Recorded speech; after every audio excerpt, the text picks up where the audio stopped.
তাই তাই তাই মামা বাড়ি যাই ভাবতেছি এখন থেকে ডক্টর ইউনূসকে জাতির মামা ডাকা শুরু করব কিনা। মানে দেখেন উনার কাছে যে পরিমাণ আজাইরা আবদার নিয়ে আমরা হাজির হইতেছি সেরকম তো মামা বাড়িতেও সম্ভব না।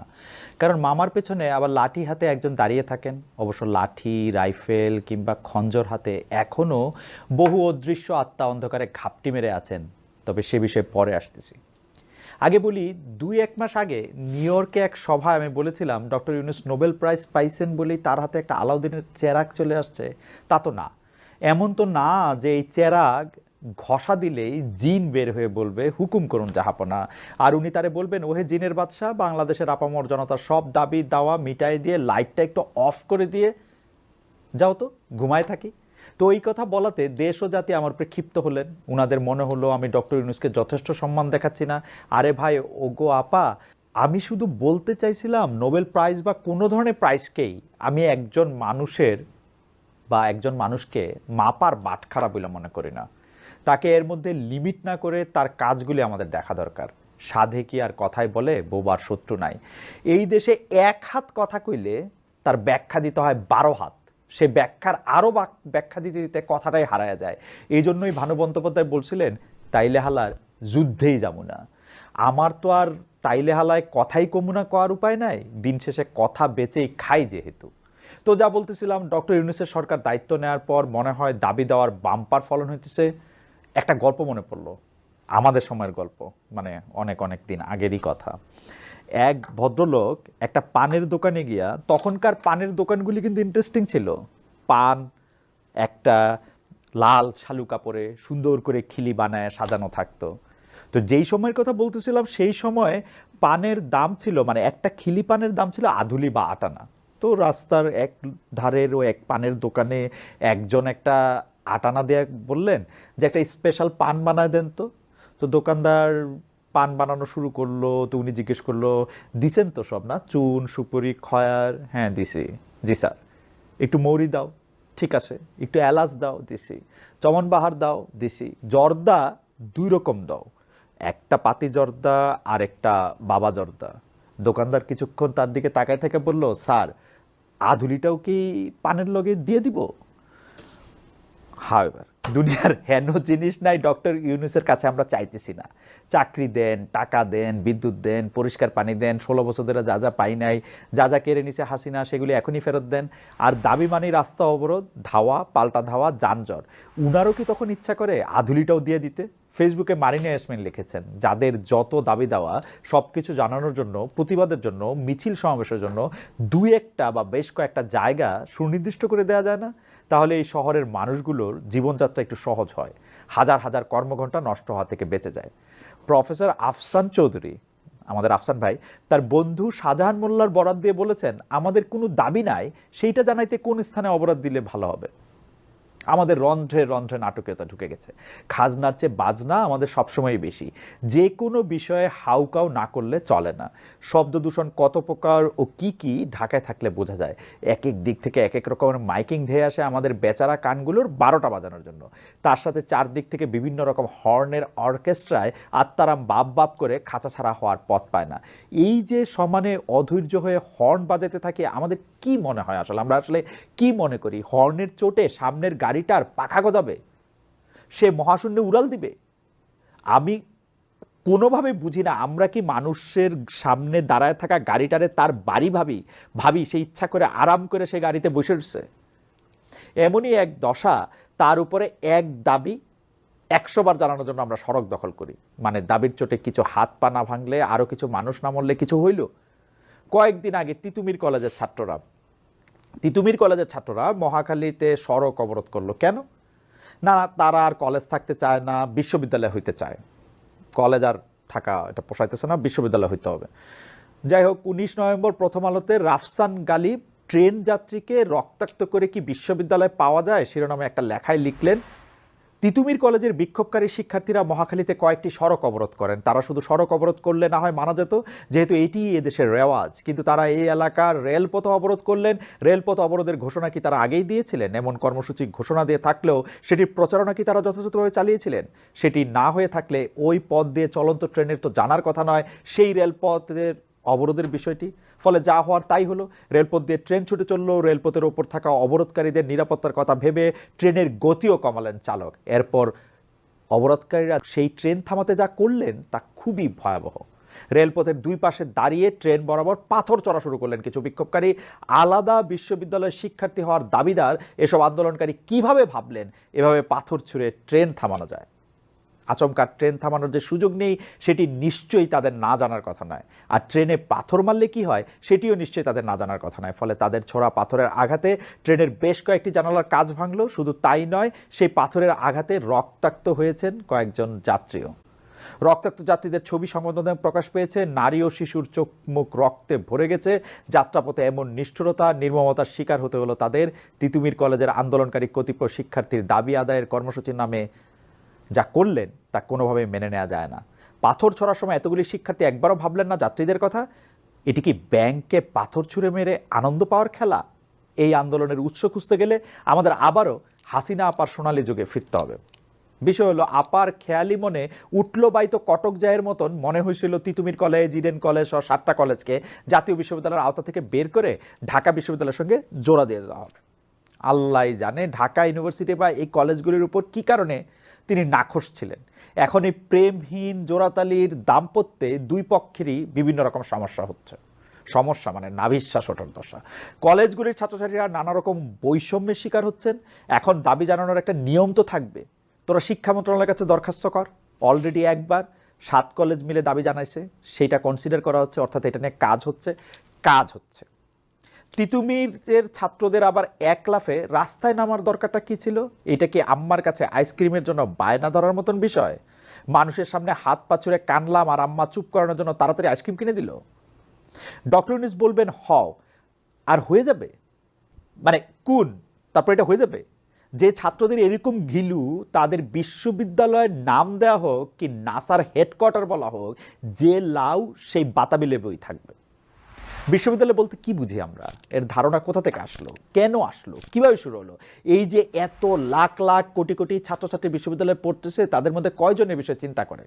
অধ্যাপক মোহাম্মদ আজম বিশ্ববিদ্যালয়ের শিক্ষা বিষয়ে বলতে গিয়ে গ্রামসির কমন সেন্স আর গুড সেন্সের প্রসঙ্গ এনেছিলেন। আমাদের দেশ, সমাজ, পরিবার, ধর্মীয় বিশ্বাস ইত্যাদি পারিপার্শ্বিক থেকে যে বোধগুলি আমাদের ভিতর আপনা আপনি জন্ম নেয় এবং যা আমাদের প্রতিদিনের চিন্তা ভাবনায় ছায়া ফেলে, তাকে গ্রামসি কমন সেন্স বলেছেন, মানে সাধারণের মতাদর্শ। এর আবার কিছু বৈশিষ্ট্য আছে, যেমন এই ধারণাগুলি পরস্পর বিরোধী হতে পারে, বিচ্ছিন্ন হতে পারে, অযৌক্তিক হতে পারে, কিন্তু তা প্রচলিত ধারণাগুলিকে চ্যালেঞ্জ করে না। যেমন ধরেন, হুমায়ুন আহমেদের কোথাও কেউ নেই নাটকের একটা সংলাপ খুবই জনপ্রিয়, পৃথিবীতে খারাপ মানুষ অনেক আছে, খারাপ বাবা একটাও নাই। একজন বাবা সম্পর্কে আমাদের সাধারণ যে একটা ধারণা তৈরি হয়, একটা বোধ যে থাকে, সেখান থেকে বলা হয়েছে কথাটা, তাই প্রাথমিকভাবে শুনতে খুবই ভালো লাগে, যেহেতু এটা আমাদের অভ্যস্ততাকে প্রশ্ন করে না, অস্বস্তিতে ফেলে না। কিন্তু এই কথাটা কি আসলে ঠিক?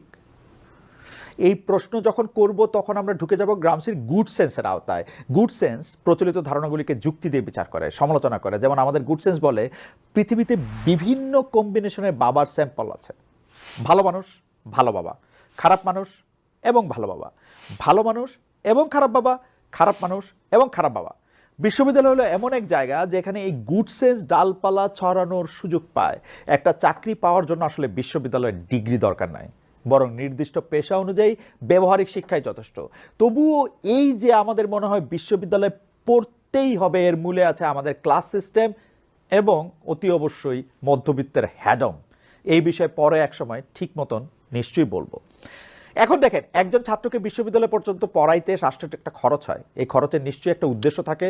যখন আমি অর্থনীতিতে ডিগ্রি নিয়ে ব্যাংকের ক্যাশিয়ার হইলাম, বুয়েট থেকে ইঞ্জিনিয়ার হয়ে বিশেষ দিয়ে পুলিশ হইলাম, অথবা সেই যে বাংলায় এমএ আর ইংলিশে এর গল্প তো আপনারা নিশ্চয়ই জানেন, পাশ করছে, চাকরি নাই, তো একজন চিড়িয়াখানায় বাঘ হয়েছে, আরেকজন সিংহ। এইসব তো বিরাট অপচয়। টাকার তো বটেই, তার সাথে মেধা এবং সময়ে যার যা করার কথা, যে বিষয়ে সে যা শিখলো সেইটা না করে সম্পূর্ণ ভিন্ন কিছু করতেছে। এবং এই কাজগুলি যদি ডিগ্রি ছাড়াই করা যায়, তাহলে ডিগ্রির পিছনে কেন সময়টা নষ্ট করলাম? শেখ হাসিনার আমলে ব্যাঙের ছাতার মতন বিশ্ববিদ্যালয় গজাইছে, যাতে শিক্ষা খাতে বিদেশ থেকে ঋণ নেওয়া যায়। আর মাশরুমের ফলন কেমনে ভালো হয় জানেন তো? মনে করে দিই, keep them in the dark and feed them বুলশেট। বিষয় হলো, হাসিনার আমলে ওনারা যতই চেতনা বলতেন, আমরা তো আর না চাইতে থাকতে পারতাম না। ইউনূস স্যারের আমলে কি সংস্কার, এরকম একটা শব্দ হতে যাচ্ছে? ফেসবুকে প্রমিত রহান লিখছেন, আমার সকল সংস্কার তবুও তোমারে লক্ষ্য করে। জীবনানন্দ দাশ।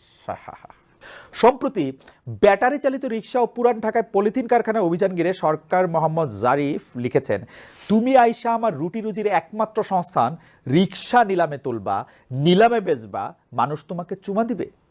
5 আগস্টের বিপ্লবে 30 জনের বেশি রিক্সাওয়ালা প্রাণ দিছে। মেশিন রিক্সাওয়ালারাও সেখানে ছিলেন না তা বলা যাচ্ছে না। আর্মি স্যাররা তো অভ্যুত্থানে একটু পরপর না বলা উচিত একটু পরে সাপোর্টে আসছে। এর আগে আবার 1472 রাউন্ড রিয়াল ফায়ার করেছে এবং আমার জানা মতে অভ্যুত্থানে তাদের তেমন কেউ শহীদ হন নাই। আমি মূর্খ, সব হিসাব গণ অভ্যুত্থানে কে কি অবদান রেখেছে ছিল তা দিয়েই করব। এই রিক্সাওয়ালা মামারা 3 দিনের নোটিশে রিক্সা বন্ধ করে দিলে কি করে খাবে? Same goes for the polythene labours. এসব ফুটানি আর চালিয়াতি মার্কা বন্ধ করার সমাধান অন্য কোথাও দেন। এই যে এখন অনেক নাগরিকের চরম ভোগান্তি হচ্ছে, এর জন্য আমি সুনির্দিষ্ট পুনর্বাসন প্রোগ্রাম ব্যতিরেকে মেশিন রিক্সা বন্ধ করানোকে দায়ী করব। জুলাই অভ্যুত্থানে নিজের রিক্সার উপর দাঁড়িয়ে সেলুট দিতে থাকা রিক্সাওয়ালার ছবি শেয়ার করে দীপক কুমার গোস্বামী লিখেছেন, তোমাদের সেলুটের জবাব সেলুট দিতে পারেনি। সংস্কার প্রসঙ্গে কবি ব্রাত্য ঋষির একটা কবিতার লাইনও মনে পড়ে, সঠিক সময় কাটো আম, সন্ধ্যার মুশকিল তুমি সারাইবা সন্ধ্যায়। সংস্কার করতেছেন ভালো কথা, কিন্তু বিহানের কাজ বিকেলবেলা করলে তো হবে না মামা।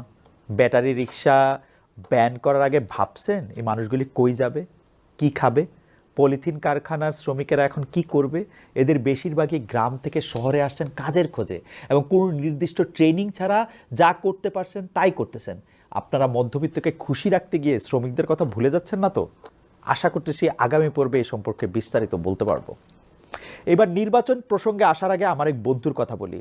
সে সেদিন আমারে ফোন করে বলে, শোন, তুই যে উচিত কথা বলস এবং এটা যে তুই স্ক্রিপ্ট দেখা পড়স, এইটা যে তুই জানোস না, এইটা যে আমি জানি, এইটা যে তুই বোঝস না, এইটা যে আমি বুঝি, এইটা যে তুই জানোস না, এইটা কি তুই জানোস? আমি কইলাম, কত অজানা রে, জানার ধাক্কা আর এই অজানারে হজম করতে করতে তারে আমি জিগাইলাম, এইবার তুই আমার বল কেমনি বুঝা ফেললি যে ক্যামেরা দেখে স্ক্রিপ্ট পড়তেছি? হায় হায়, এটা বোঝা যায় কেমনে সম্ভব? আমি তো ভাবছিলাম কোনো কাউয়া বা কোনো কুমির কেউ ভাববো না, কেউ জানবো না যে আমি লুকায় লুকায় স্ক্রিপ্ট দেখতেছি। হা হা। আবার বলি, স্ক্রিপ্ট তো অবশ্যই দেখি। এখন আমি চাইলে ঘন্টার পর ঘন্টা কথা কইতে পারি, আমার কথা। এরকম কথা আমি এর আগেও বলছি। তবে আমার মনে হয় যে এই যে যা মনে আসতেছে কোনো রকম ফ্যাক্ট চেকিং না করেই বলে দেওয়া, একটা কথার পরিণাম কি হতে পারে না ভাবা, শুধুমাত্র সারফেস নলেজ দিয়ে চলার কারণেই বহু সমস্যা জন্ম নিচ্ছে।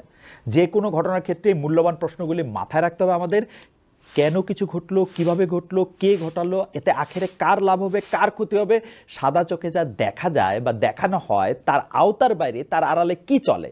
এই যে আমাদের এত কথা, এত টক শো, এতজনের রাজনীতিতে সুবিধা করতে না পাইরা ইনফ্লুয়েন্সার হয়ে যাওয়া, আমার তো মনে হয় আমাদের সামগ্রিক কথার ভারে ওজন লেয়ার ফুটা হয়ে যাইতেছে। আমার তো মনে হয় আমরা একটা ইনফরমেশন ডায়রিয়ার মধ্যে দিয়ে যাইতেছি। মনে হয় আমরা একটা ইনফরমেশন ডায়রিয়ার মধ্যে দিয়ে যাইতেছি। এত কথার মধ্যে আমি ভিড় বাড়াতে চাই না। দেখা দেখা পড়তেছি, এটা যতই ক্রিঞ্জ লাগুক, তোতা পাখির মতন লাগুক, এই সিদ্ধান্ত আমি চিন্তা ভাবনা করেই নিয়েছি। আরেকজনের কথা আমি বলতেছি, ব্যাপারটা কিন্তু এরকম না। 20 মিনিটের এপিসোডের পিছনে 20 ঘন্টার কাজ যে আসে সেটা আমি জানাইতেই চাই। একজন মানুষ লিখবে, আরেকজন পড়বে, বিষয়টা সহজ না। অনেকেই বলছেন এরকম কিছু যে হইতে পারে সেটাও তাদের ধারণাই ছিল না। আমরাও চলতে চলতে রাস্তা আবিষ্কার করতেছি, আপনারা ফিডব্যাক দিতেছেন, সেগুলিও শুনতেছি।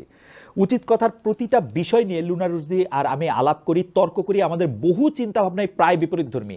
আল্লাহ বাঁচাইছে, উনি 7 সমুদ্র 13 নদী 28টা খাল 25টা বিল ওই পারে থাকেন, নাইলে আমার খবরই ছিল। এবার তো নির্বাচন বিষয়ে ধুন্দুমা লেগে গেল।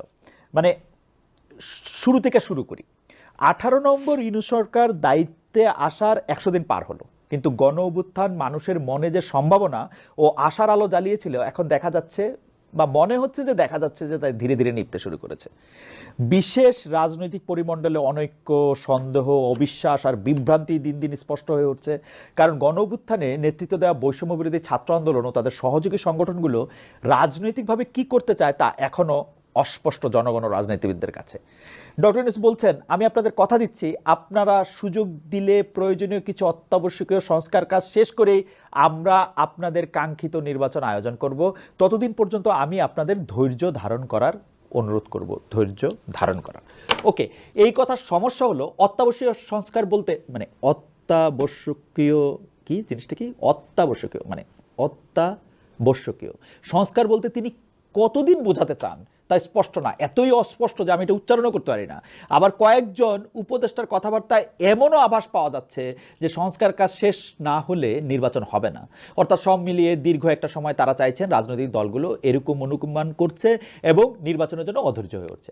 এখন এই সরকারের নির্বাচন দেওয়া উচিত কি উচিত না, এই সরকারের ভিতরে পক্ষ প্রতিপক্ষ নানা ধরনের ঘটনা তৈরি হচ্ছে। এর মধ্যে কেউ কেউ বলছেন বৈষম্য বিরোধী ছাত্র আন্দোলনের ছাত্রদেরকে অযোগ্য প্রমাণের চেষ্টা করছে কেউ কেউ, মানে কেউ কেউ এই কথা বলছেন যে বৈষম্য বিরোধী ছাত্র আন্দোলনের সঙ্গে যারা ছিলেন তারা যে কতটা অযোগ্য, তারা অপরিপক্ক, এইটা প্রমাণ করার চেষ্টাও কেউ কেউ করছে। অথচ তারা যে অনেক বর্ষিয়ান সিজন রাজনীতিবিদদের চেয়ে সাধারণ মানুষের সাথে অনেক বেশি সম্পৃক্ত, সেরকম কিছু নজির কিন্তু আমরা মাঝে মধ্যেই দেখি। নাহিদ ইসলাম জগন্নাথ বিশ্ববিদ্যালয়ে বিক্ষোভের মুখে যেরকম সংযত আর সংবেদনশীল ছিলেন তা অবশ্যই প্রশংসাযোগ্য। আমি জানি ওরা পারছে এবং তাদের উপর আমার সর্বস্ব বাজি রাখতে আমি রাজি আছি বলেই চাচ্ছি ইলেকশনটা এক্ষুনি দিয়ে ওরা চলে যাক। কারণ গণতন্ত্র কায়েম করার জন্য গণতান্ত্রিক সরকার দরকার। অন্তর্বর্তীকালীন সরকারের ভোটে আসে নাই, তাহলে কাদের ম্যান্ডেটে তারা ক্ষমতায় থাকবে?